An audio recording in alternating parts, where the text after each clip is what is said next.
All right, so welcome to week 3. Tonight's class is going to focus on the business model canvas. And we're going to spend a couple minutes here at the beginning just chatting about a few of the ideas, and would love to have a few of you in a minute share some of the best ideas you came up with this week. Maybe they're not even the best, just the most interesting, any ones you want to share with class.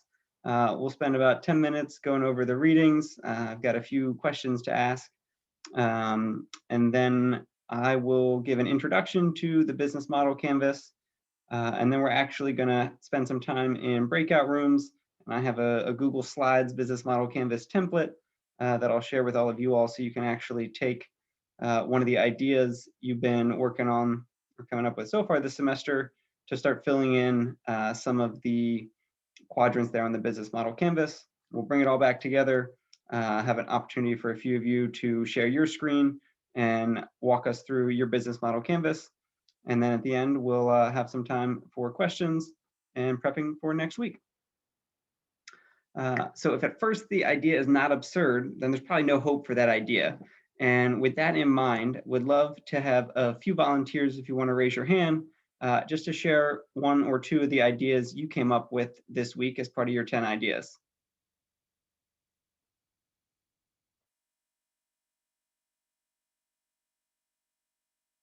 Bushra?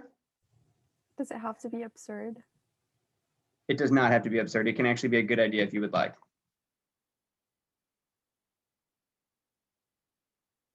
Oh, you may have frozen though. So perhaps one of the ideas is to figure out how to not freeze on Zoom. I don't know. Rohan, are you there? And do you have one? Yeah, an idea that I came up with was a pill that makes your face turn like blue, red, or any color once you exceed a certain amount of caloric intake. So that's just like a great way to like know when you've, maxed out on how many calories you want to take in for the day. And hopefully that like social peer pressure of like having your face turn a different color kind of stops you from overindulging. I like that. I think that's a great idea. Avery, how about you? Yeah, so I thought something that could work would be a solely like dairy-free / allergy-friendly ice cream shop. So it's like specifically catered towards people with allergies or who need to be dairy-free. Yep, definitely. And there are a lot of those, including my wife. So that would be I think a pretty good idea. And how about you, Andres? Yeah, I thought of an app that was like it's sort of like a self-help app where you could put like your goals in for like a year, like if someone makes a New Year's resolution and your friends can like all see how your progress is going on that. So you sort of like peer pressure your friends into doing that.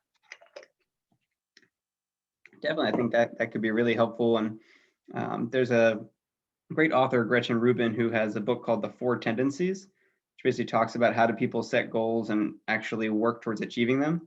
And it's kind of 2 buckets of kind of internal accountability and external accountability. So there are a lot of people who basically what she calls obligers, where if they set a goal but they don't tell anybody about it and they don't have any external accountability, they're never going to achieve it. However, if they say, hey, Chloe, I'm going to meet you at the gym, Saturday at 10 a.m., they're definitely going to go because you have that external accountability. Probably in a pre-COVID world, I don't know that anybody's going to the gym these days, but the idea being that when you have somebody outside of yourself who's expecting you to do something, you're much more likely to do it. So I think that could be a really good idea, Andres. How about you? We'll go to Alex next, and then Maya. Sure. So this is like sort of along the lines of the last idea, like Andre's ideas, but basically an app that like you can just like get advice on like a range of topics from someone experts in the field. So I know there's like stuff for that for mental health. Like if you're feeling in a crisis, there's like people you can reach out to. So why not maybe expand that to like a whole range of things? But again, that'd be kind of hard to business model, but I think it'd be sort of interesting concept. Yeah, I think that's really interesting. Maya, you want to go next? And then Bushra, we'll get back to you. Sure. I was on a run and I know there's like, basically I was thinking about an app that would connect to your Spotify or Apple Music or whatever you stream your music on. and count the beats per minute of the songs that you have liked or are in playlists, and then create like customized running playlists. Because I know there's running playlists on Spotify with beats per minute, but they're always songs that I don't know or like don't like. And so I would love to know of my own songs how fast to do, you know, whatever your goals are. I think that would have helped me. I would have enjoyed an app like that. So Cool. I love it. Bushra, we'll go back to you, and then Jorge and Thea. Sure, I hope it works now. So I was thinking of an app that would connect users to other people who are interested in playing like basketball or soccer around them, and also that tells them like a place in nearby locations where such fields or courts would exist. I think maybe like some variation of that could exist now, but like if you could at any point, if you're interested in playing basketball, let's say just for fun, it would connect you and tell you like who around you is also interested in playing basketball, and it would tell you like the location of the nearby court, for instance. Awesome. I have actually heard of something similar. So I recently, during COVID, migrated to Rehoboth Beach, and I'm living here with my wife, and we picked up pickleball. And there's an app for pickleball called Places the Number 2 Play, and it shows you all the courts nearby, like if they're lit, like when you can show up, if there's open games, or if there's leagues to sign up for. So I think for any sport that would be a huge value add. Jorge, over to you. Yeah, so one thing I was thinking about is my big hatred for public restrooms, because they're really nasty all the time. And I was thinking of like a company that really like who can come and like optimize public restrooms, because I've seen that, you know, in certain like departments, there's like footholds to open the door, and they really make it all automatic, so you're not really touching anything. And I feel like if there's like a single company that can help optimize like restrooms that are already like unsanitary and make them a little easier, would be really interesting. Very good. And we'll get one more from Thea. Just on the topic of bushes, I think there's something similar also for tennis. It's called like Tennis Buddy or something. So like I haven't heard about it for basketball though, so that's a cool idea. But my idea was because I saw Clubhouse that came out, or it became like really popular in the last few weeks. Something like that, but for music. So like coffee house. So there's just like a bunch of random performances, and people can set up their computers on this platform and say, I'm doing a performance in 10 minutes. And then you can just show up, or you can go on the app and be like, I want to listen to music. And then you get to choose your pick. I think that's a really cool idea. Yeah, I like that a lot, and can imagine music and poetry, like spoken word, a lot of different ways for artists to put their art out there. Awesome. All right, so we are going to dive into business model canvas world now. I've got a few questions based on the readings. The first one, and if you want, you can raise your hand, or if you want to just unmute and shout out some answers, happy with that as well. What is one of the 9 components on the business model canvas? So there are 9 quadrants. Does anybody want to share one of the 9? Nicholas? Customer segment. Yep, we got one. What else is on there? value proposition. Yeah, value proposition. Customer relationships. Yep, customer relationships. Key partners. Key partners, yeah. Resources. Resources, yep. Channels. Yep. Costs. Cost structure, and I'll give you a hint. Then one of the last ones is the revenue model. So cool, that is great, and we'll dive into a little bit more on each of those. Now, quick poll: is it easier to write a business model canvas or to write a 40-page business plan?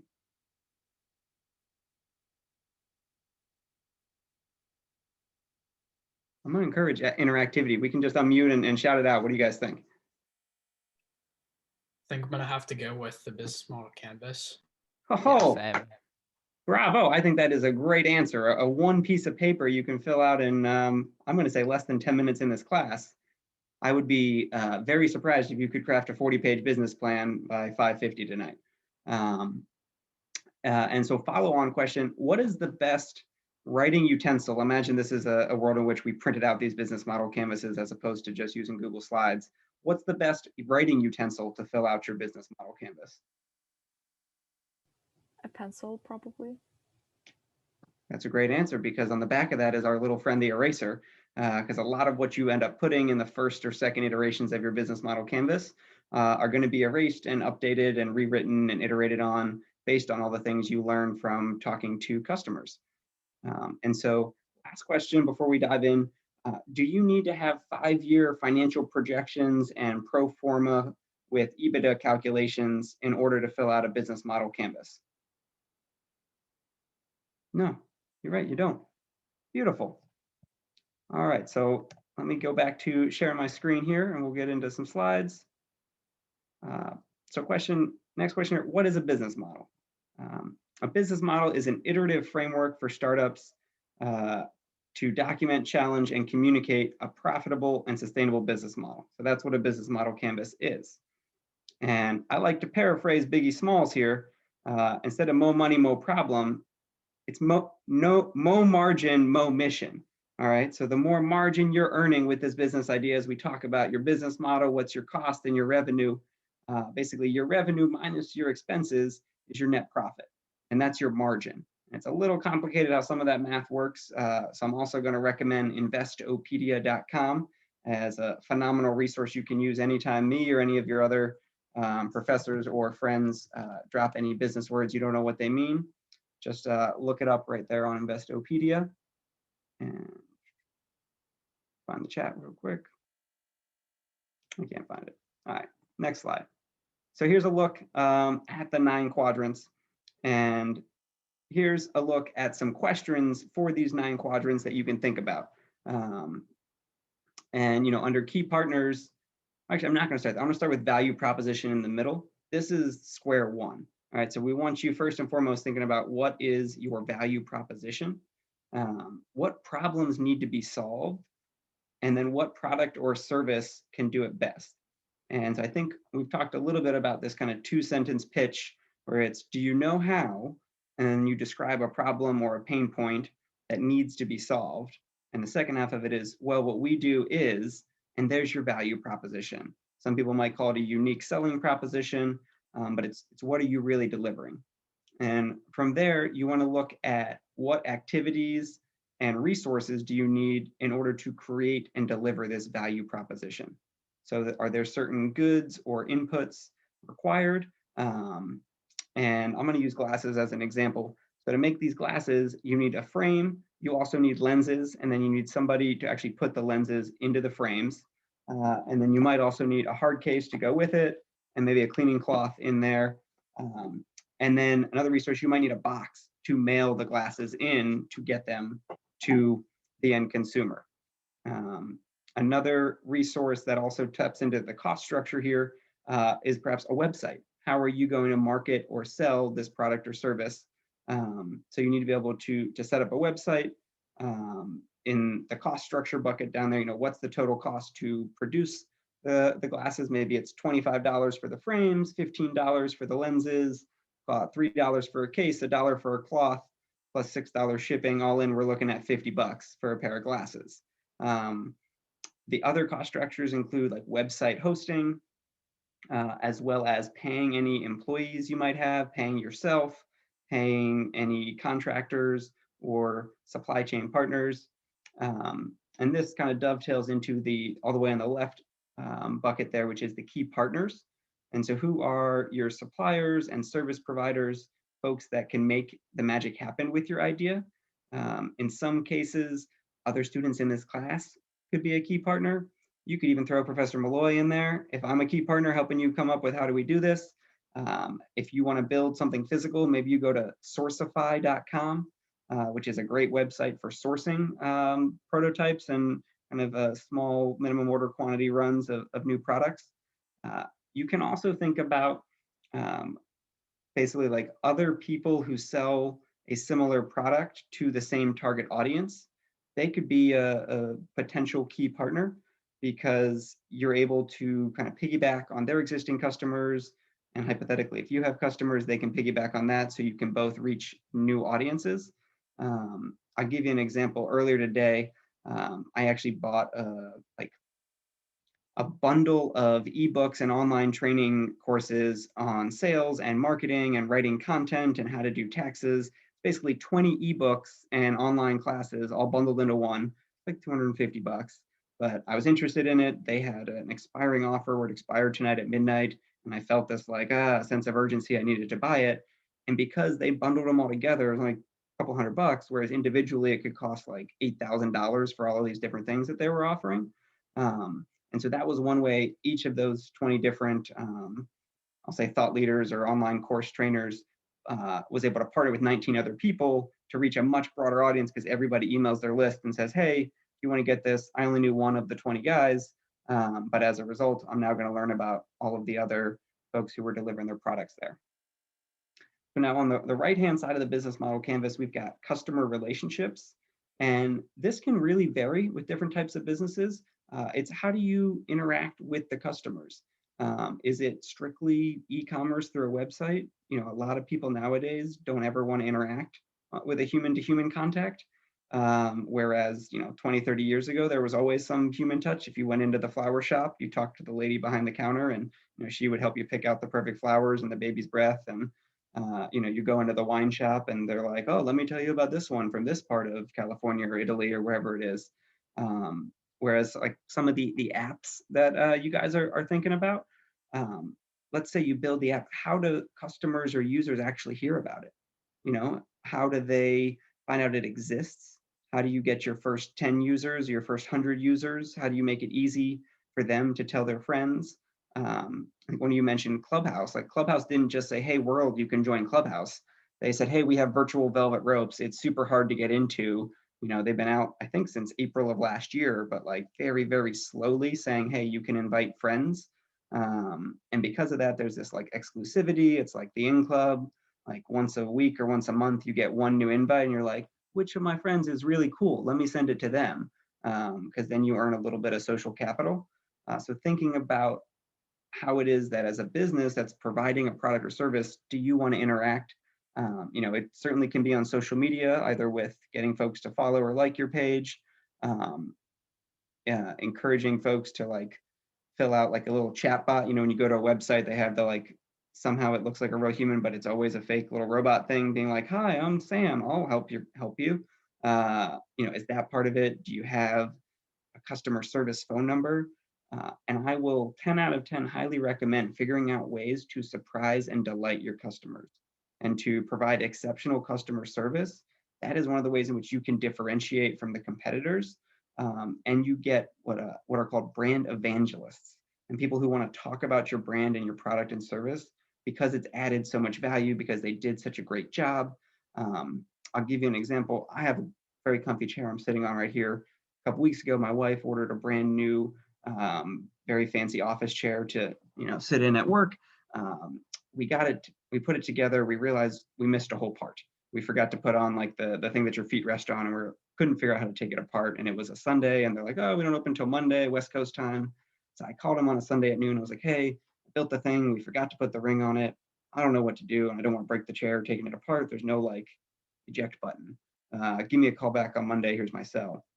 20 minutes later on a Sunday, when they told me they were closed, a rep called me back, walked me through exactly how to do it, emailed me a picture. We had to like take a hammer and hammer the bottom of it, and it just like popped off. But we never would have figured that out without this exceptional customer service. And because they helped me on a Sunday, I'm ranting and raving about how great of an experience this was. So it's things like that when you think about customer relationships, you want people to have positive stories to tell about their interactions with you, with your brand, with your company, and with your product and service. Last ones I'm going to run through real quick are the channels. So how do you find your customers? How do they buy your product? Is it through a website? Is it through an app store? Are you selling it through a distributor that's getting it into a retail store and somebody goes into a brick and mortar place to buy it? Is it a food product that is going to different like large restaurants or small convenience stores? And then how do they ultimately get delivery? Are they getting it in person, or is it delivered electronically through a phone, mailed to their address? And then what's your revenue model? So we'll dive a lot more into this throughout the semester, but thinking about who are you charging, how much, and how frequently? Is it a one-time purchase? Is it is it software as a service or an app? Or is it monthly recurring revenue? Are you charging $4.99 a month for Pandora or $9.99 a month for Spotify, or and is it thinking about too, what kind of price range bracket? Is it a $10 to $20 purchase? Is it a couple $100? Is it a couple $1,000s? Is it tens of thousands of dollars? And are you selling to individual consumers? Are you selling to businesses? Are you selling into government, which is super hard, and I'm not here to tell you how to do that. The more it costs to buy your product or service, usually the harder it is to sell, and the more energy and effort that goes into converting each of those prospects as you think about your different customer segments. We'll talk a lot more about customer segments later in class. All right, so how do you use it? First and foremost, you want to document what you believe to be true, and then you want to validate or invalidate your hypotheses. And it's totally fine and appropriate to try to invalidate hypotheses. Like, that's actually what you want to think about on a weekly basis as you're doing customer discovery interviews. You want to ask yourself, what is my riskiest assumption? In these 9 boxes, what am I assuming where if I'm wrong, we're screwed? And then prioritize asking questions to be able to validate or invalidate the hypothesis. And you're able to then use this business model canvas to communicate your vision to the team, to advisors, to entrepreneurs and residents at Georgetown, to your professor, to stakeholders when you're in the Georgetown Entrepreneurship Challenge pitching your idea later in the semester. This is a great thing to put on a slide. You can also use it to communicate to customers. So here's kind of another just more artistic look, especially as you think about the value proposition with the kind of heart going to the customer segments as well as the truck doing the delivery. Boom. All right, so here's example number 1. And I'm gonna actually unshare my screen for this. Oh, there, now it just showed up. I was trying to find the chat, so give me 1 second here, because I want to both put the slides in the chat so you all can look through these examples. Slides. I'm also going to drop, well, I have it up here, a business model canvas template. And in about 6 or 7 minutes, I'll have you all actually spend 10 minutes working on the business model canvas template, where you can go to File, make a copy, and then save a copy of it so you can edit it. I'm pretty sure you all can only view this, which I did on purpose, so that way you can make a copy of it and work on building out your own business model canvas. And then the last exercise we've got as well is the business thesis template. Boom. All right, so they're all in the chat. If you want to start clicking around with them, be my guest. I do want to walk through a couple of examples before I give you time to work on your own business model canvas. So in this example, we've got Kelly's lemonade stand. She's sitting out in the corner. Her value proposition is that she has some cold, tasty, naturally delicious lemonade.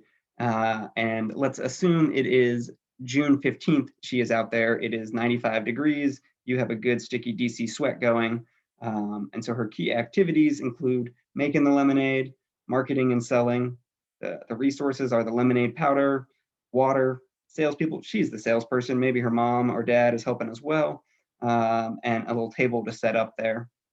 The cost structure, what is she spending money on? She's got the ingredients, equipment. I don't think there's too many salaries and commissions here. I bet she's keeping it to pocket the profits. Maybe she makes some flyers or signs. Their customer relationships, they're personal. This is hand-to-hand or 6 feet socially distanced, mask-to-mask contact with neighbors as they're walking by. Perhaps you get families walking with their kids, or folks walking their dogs, maybe cars driving by, asking them to stop.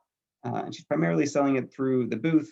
Maybe she has a website. I think it's pretty unlikely that the Kelly I'm imagining has built a website and is selling online lemonade. I think you got to catch her in action when the booth is set up. And our revenue streams are both the lemonade sales and tips. Tips, that's probably a good idea, because she gets to keep 100% margin on all of the tips. So, encouraging people, maybe you charge $2.50 for a cup of lemonade, and most people are like, oh, keep the change, round it up. Boom, that's additional profit you can use. All right. And I want to pause here. Does anybody have any questions about this example or the 9 quadrants before I go quickly through a couple other examples? Feel free to unmute if you've got any questions. And this is Seth's lemonade. That was a Seth Goldman reference, the founder of Honest Tea. He's got a little bit more business experience than Kelly. All right, so here is our next example to go through. And this one's all about LinkedIn. And so the value proposition here is that the ability to kind of build your professional network. For recruiters or companies that want to hire people, you can find talented candidates. You can build your professional and personal brand by posting articles on there. The key resources are the platform. The activities are developing and coding the platform. Cost structure, because it's online, you got web hosting, you got marketing and sales, product development, and GAA, general administrative, the other things that just go into running a company. And then looking at the relationships, you've got various network effects, channels, primarily online through the mobile app as well. Revenue streams, I pay LinkedIn $79 a month. That is just one of, I think they have something like 700 million users at this point. Now, a lot of them don't pay, but there's enough that do pay, including folks on the recruiting side who will pay for promoting posts, and they have LinkedIn ads. You can advertise on the side if you're hiring folks. And then you've got regular internet users, recruiters, advertisers, marketers, and even developers as well. So next, somewhat similar, we've got Facebook's business model, which was primarily the value proposition was connecting with friends, but it's a little different when you think about it in terms of who are their customers. And if you haven't heard this expression, I want to shed some light on the fact that if you're not paying for something, you're the product. And I bet almost all of us don't pay Facebook anything. And it's because other companies pay them to get information about us and therefore target ads to us based on our user profile, our age or demographics, where we live, the other pages we like, content we've engaged with on our news feed. And I will also put a plug in for the Netflix special about social networks. I don't remember the exact name of it, but I'm seeing a couple nods. It's pretty terrifying and also tremendously accurate. I got my master's in computer science at Georgetown. I understand what's underneath the hood there. And it is a very powerful machine that is not designed to actually make you happy. It is designed to keep you in there as long as they can, and to have your subconscious brain be like, oh, I haven't checked yet. How many people like that thing? How can I get a shot of dopamine because so-and-so liked my thing? And oftentimes, how can I feel bad about myself because everybody else's life looks way more amazing, even though we're all hibernating at home and doing the best we can in this strange phase of life. Boom. Then you've got BMW's value proposition. They are the ultimate driving machine, ultimate driving experience, I should say. They have some phenomenal vehicles. There's also some status symbols associated with having a BMW. There's the brand they've developed, the people who work there, the supply chain partners who manufacture all of the parts, the warehouse that actually puts them all together, the car dealerships that distribute and sell them, that also offer maintenance on them, and then the different ways that they build customer relationships. Most car buying experience is in person, so folks are going to a dealership, interacting with people in person. Revenue streams, car sales is a big one. Service and maintenance is also huge, especially when you get into these luxury car brands, because they won't let you go to any mechanic. You got to go to the dealership. The dealership, every time you go there, it's at least $500 for whatever the thing is, because that's part of how they get you. And then they're like, hey, you got to put the premium gas in it, so you're spending an extra $5 or $10 every time you fill up the tank. Can't tell, I'm not that big of a BMW guy. I got a 2010 Nissan Rogue that's treating me just fine. And in this day and age, nobody's really driving that much either. We got Uber here as well. You can check out on your own. All right, so I dropped a link in the chat to the business thesis template and social dilemma. Thank you, Abby, for putting that in there as well. All right, so what I would love to do, I'm gonna put folks into breakout rooms just to split us up, give you, I'm gonna call it 6 minutes to work through the business thesis template, which you should be able to save a copy of, as well as start filling out the business model canvas. I don't expect either of them to be finished fully or perfectly by the time we get back, but would love to bring folks back and then have 3 or 4 of you to present it. The idea that you pick to fill this out with, you are in no way committed to do anything with past the end of this class. So don't feel like, hey, you're picking, what you're going to work on all semester. I just want you to pick one idea and start filling it out to think through and get your brain to start flexing some of those muscles about, hey, what would go in these different quadrants. Bushra, you got a question? Quick question. Do we each work on our idea on one idea, or does the whole group work on one idea? Yep, everybody's working on their own idea. I'm doing it, honestly, if you guys have questions, you'll be in small groups and you can kind of ask each other, and I'll pop in to say hi a little bit.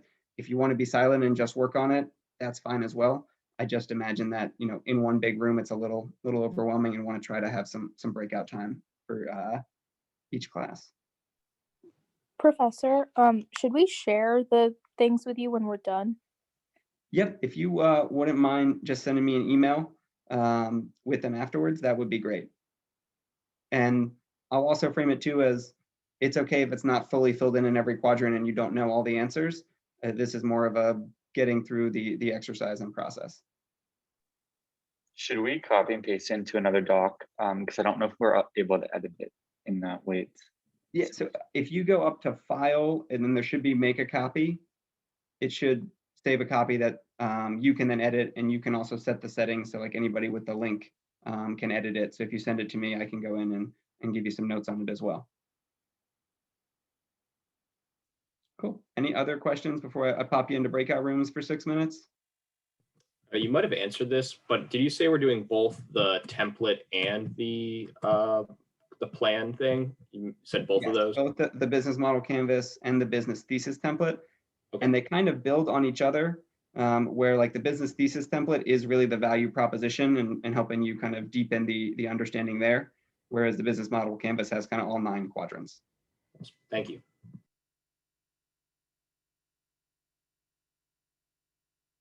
There we go. All right, I'll see you back here in a few minutes.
Welcome back, folks. We'll give it another 15 seconds as everybody trickles in.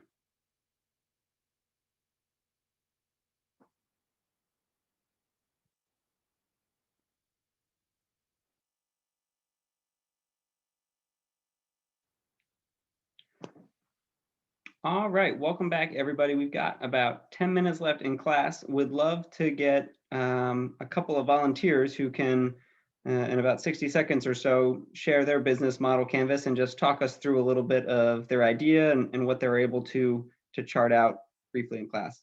Alex, let's get you going first. I think you should be able to share your screen.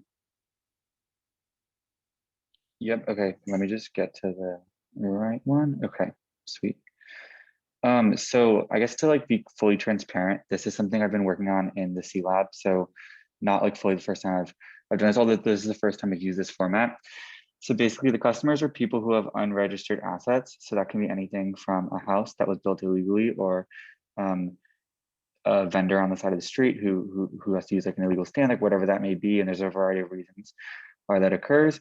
And then they want to use an asset as collateral, use it as like a loan, weight, whatever it may be. I mean, it's always nice to have actual associated, validated, standardized value to anything that you own. And they think about often their descendants' inheritances. It's like one of the biggest reasons why there are wealth gaps, especially like, for example, in this study, or in this country, I mean, because certain groups weren't able for many years to pass assets down to their children. And they have to make a living with poor government structures, poor government services, or corrupt governments, whatever that may be. And so the app would be something that essentially acts as a guarantor of capital assets. So these dead assets, you would essentially input the parameters around the asset, and then it would guarantee it. That might be done through pictures or whatever. And then this is better than some like sort of shady loan sharks, banking systems that are prone to failure, and then just like not being able to use your asset or capital for important reasons. Noted.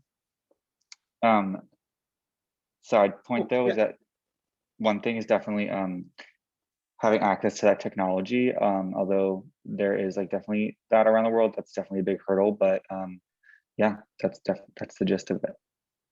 Great job, Alex. I appreciate you sharing. And I think that was a great example. One piece of feedback just on filling out the business thesis template, where you had want to, have to, think about. Each of those should be like a ing verb. So like increase, like the increasing or decreasing type of verb. And then the want to, need to, have to is basically like how strong of a thing is it? And the more that they need to do it as opposed to someone's thinking about doing something, the more likely they are to take action. But that was really great. I appreciate you sharing with it. We got time for one more if anybody has a business model canvas that they want to share. Nicholas, go for it. Okay, let me share my screen really quickly.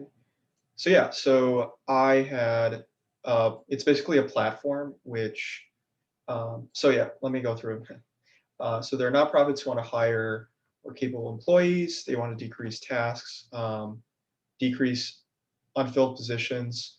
So what I'm offering is a platform that has short-term contracts / internships, which is better than typical short-term contracts and hiring full-time employees, because you get qualified college students whose pay may be lower, but I think the focus is really on these internships being supplemented by corporate sponsorships. And also college students want experience themselves. So having these sort of like short-term tasks, contracts, internships would be a great way for them to get experience and a great way for nonprofits to get what they want done. Awesome. That is great. Another great example. Thank you. And Bushra, I saw your question in the chat, so I'm going to share this slide real quick, which is a look at kind of the value proposition canvas, which is kind of a subset zooming in on that middle compartment there to think about what are your gain creators that are basically increasing something or improving or adding value, is kind of the one side, what the gains are doing on the top half. Your product or service may be more of a pain reliever. And so maybe it is taking away a specific pain or challenge or issue that people have. You don't necessarily have to have both of them, It can kind of go one way or the other. There can be both. And these ultimately are kind of how the value proposition quadrant connects to customer segments. And with that, in about 3 minutes, I'm going to really quickly talk about customer segments, because real people are is not the same as market segments. And I want you to kind of understand the different personas who may be involved in a business idea, and to talk to all of them. Who is the decision maker? Who's the economic buyer?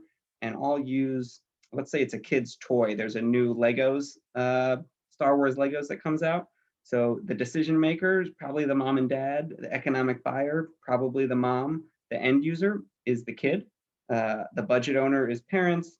The recommender might be one of the kids' friends, or even one of the parents' friends. The payer, again, probably the parents. Kids can be influencers. TV commercials can be influencers.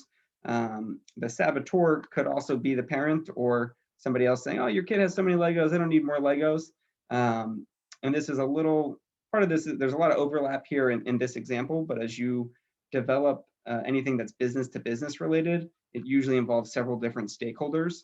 And you want to realize like how many people actually need to be involved. And I think on average, there's like 5.7 humans involved in any business deciding to buy a product or service. And they can often play a lot of these roles. And you guys have access to these slides, so I'm going to cruise through them so we can end on time. But some examples here of, the evaluator who's got lots of different options. There's the blocker, which is the same as the saboteur, the influencer, as well as the champion. This is actually really important in a lot of sales strategies. How do you get somebody inside an organization to be the champion and internal influencer, and basically pitching your product or service when you're not in the room? Because ultimately, a lot of people are going to decide that they want to buy it, not while you're standing right in front of them or in front of a Zoom screen looking at them. So having the champion who helps the decision maker to say yes is really helpful. So some elements of a persona analysis: you've got your demographics, as well as psychographics and firmographics, which are all different types of characteristics about people who might buy your product or service, their individual job responsibilities, their emotions, their thoughts, their actions, the content and channels that they use. Like a lot of times when they advertise drugs on TV, they're like, see our ad in Golf Magazine. That's an example of like, where do you think your users are also going? Are there industry specific publications or conferences or email newsletters or influencers on social media, that the people you want to buy it are also following? And if you can get the social proof or the product placement in those places, you can be set up for success. You also want to understand what are the buying characteristics, because different people buy products at different times of the year. Like, you don't sell a lot of winter jackets in June, but in November and December, that's a really popular product. And also thinking about what are the unmet needs of the different personas. Here's an example of like 4 different basic personas. Let's call it 5. I'm at least good enough at math to realize that there's 5 and not 4. I don't want to dive deep into this. I'm just going to glance over it. But it's basically a pretty complex framework of thinking about the different stages of business development. And this is something I work with a lot of entrepreneurs to think through what level are they at in terms of the team, the problem and vision, the value proposition, the product, market, business model, et cetera. And so your business model will evolve over time. And some language to feel comfortable with is saying things like, I believe that, or my hypothesis is that, and I think customers will pay me to increase or decrease X, Y, and Z because, which we just did a little bit there in the business thesis template.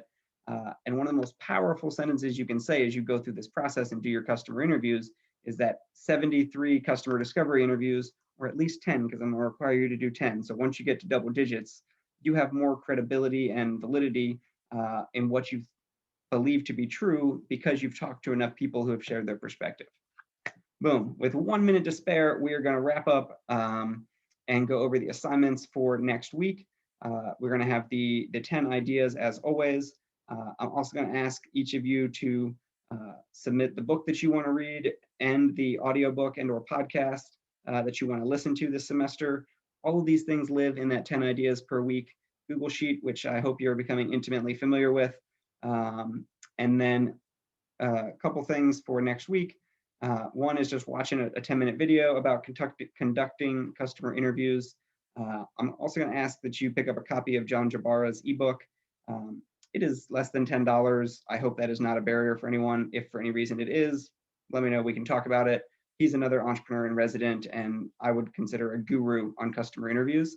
And the ebook you can read in about a half an hour. Feel free to like do it over lunch while you're having a sandwich or something, and just take some notes on what are some of the good questions he recommends, as you can use those to script out customer interviews. Cool. And that wraps it up. If you do keep going in the appendix for fun, I've got a couple other business model canvases and persona things you can check out. But that wraps us up for this week. Does anybody have any questions about the assignments for next week or the business model canvas or anything in between?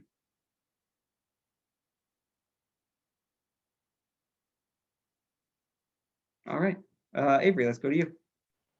Do you want us to share our business model canvases with you, or? I do, yeah. If you all wouldn't mind, and I'll give you to class next week to email me the link. And I think you guys should all have my email. Yeah, just email that to me. I'll take a look at it and give you some feedback and thoughts on it. And again, you're not committed to working on this idea or this business model canvas for the semester, but it's getting you familiar with what are the things you put in each of the buckets, and I'll try to guide you in the right direction. Rohan, you got a question? Yeah, quick question. The audiobooks, do those have to be fiction, nonfiction, or is it complete latitude? Complete latitude, whatever you want. I had lunch today with Obama. I'm like halfway through his 27 hours of audiobook, but I recommend whatever you piques your interest, and look forward to hearing about it at the end of the semester. Awesome. And Nicholas, did you have another question, or is that an old hand raised? Oh, no, I don't, sorry. Awesome. Well, in that case, thank you everybody for your time and attention this week. I hope you have a great week. Happy Valentine's Day, and I look forward to seeing you next Thursday. Take care.